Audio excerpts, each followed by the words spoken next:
Hello and welcome. My name is Dylan. That's One Epic Salad on Twitch, Twitter, and YouTube. I wanted to do something a little differently today. As much as I love video games and have fallen in love with streaming, I also do love movies and wanted to share a great moment in film that I saw recently. Now, I know that in online discourse there can be a lot of hyperbole, such as people claiming that this is the best opening of all time and that this movie should have won every Oscar. So I'm not here to say that this specific moment in Fargo is the best of its kind or anything like that. I was simply watching this movie recently, noticed a scene that I thought was really well done, and wanted to talk a little about it. Another thing that I'm going to attempt to avoid in this video is to overly explain the plot, like a lot of other videos on YouTube will do. I hope that by the end of this video you learned a little something about what makes a good scene. So let's proceed. We can say that good movies are made of a marriage between writing, acting, and directing. Of course, there are 1,000 other things that go into making a movie. I'm not discounting that. But without good writing, acting, and directing, there certainly can be no good scene that makes up a good movie. And another thing is to make sure that the story that is being told in such a way that could not have been possible in any other medium. In other words, the way in which a plot or scene plays out has the best and most desired emotional effect on the audience if that scene were in a movie, as opposed to a book, video game, play, whatever. So now that all of that is out of the way, on to Fargo. Fargo, released in 1996, was conceived and created by the Coen Brothers. The scene that I'm going to be analyzing here is a little bit into the movie, so I'm going to say, spoiler warning, please go watch this movie, it's great, before continuing to watch this video. However, it's only about 20 minutes in, so if you don't care that much, that's fine. At this point in the movie, William H. Macy hires kidnappers to abduct his wife so he can collect a ransom from his wealthy father-in-law. We also know that Steve Buscemi talks a lot. The cities. It's the IDS building, the big glass one, tallest skyscraper in the Midwest after the Sears in Chicago or John Hancock building, whatever. You never been to Minneapolis? His partner doesn't. Nope. Would it kill you to say something?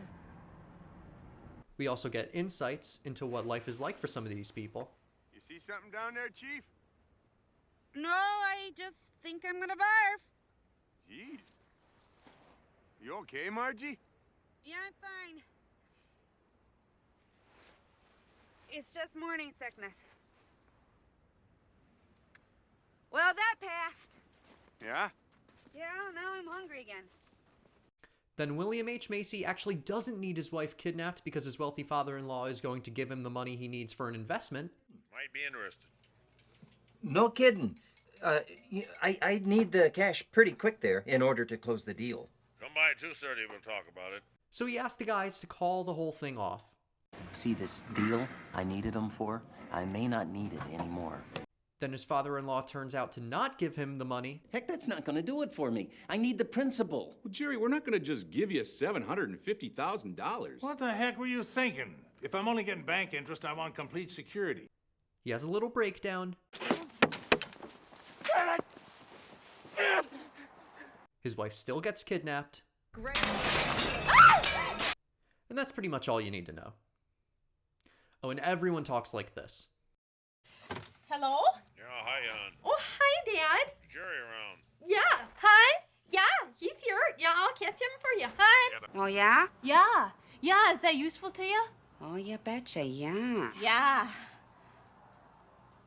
Okay, so here's the scene.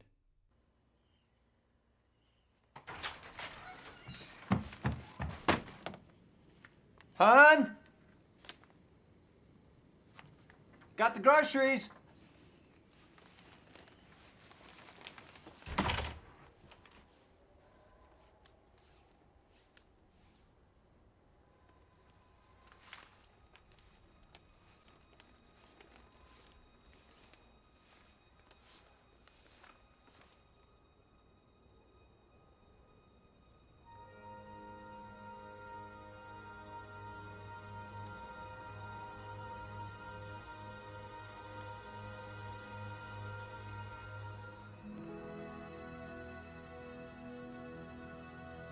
Yeah, Wade, it's Jerry. Wade, it's Jerry. I don't know what to do. It's Jean.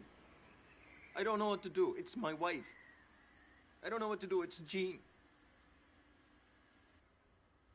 Yeah, Wade, it's Jerry. Wade, it's Jerry. We gotta talk. It's something hard, geez. It's terrible.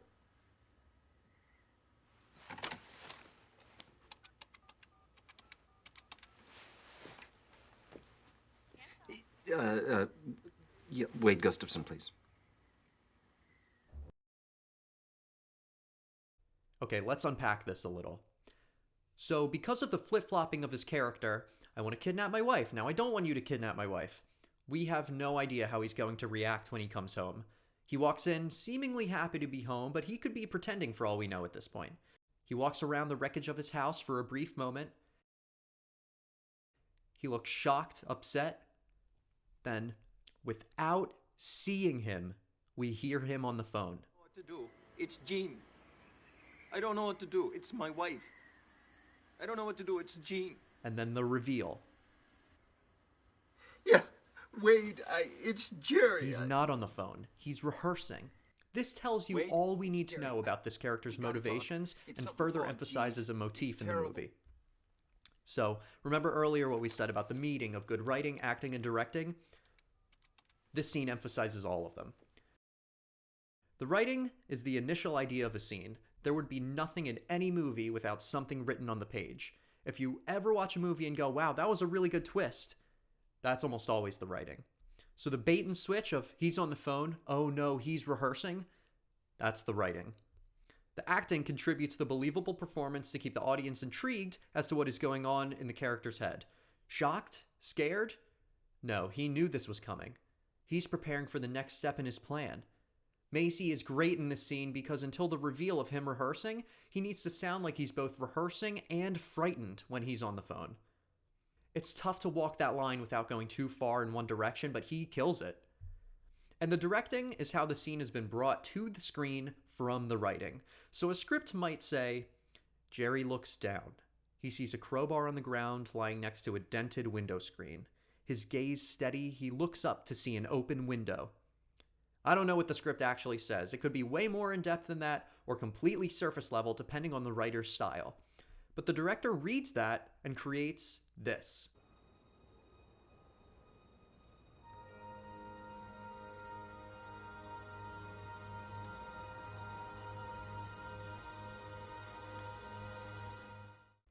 Similarly, with Macy's rehearsing off-screen, the director wants you to be confused as to Macy's intentions.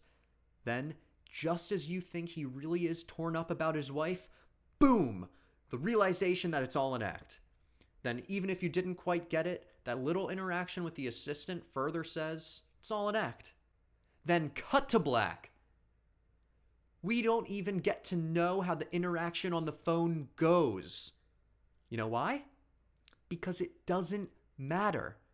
Only put in the script what contributes to the story. We don't need to see or hear what the phone conversation sounds like because we already know now that Macy's character is putting up a front.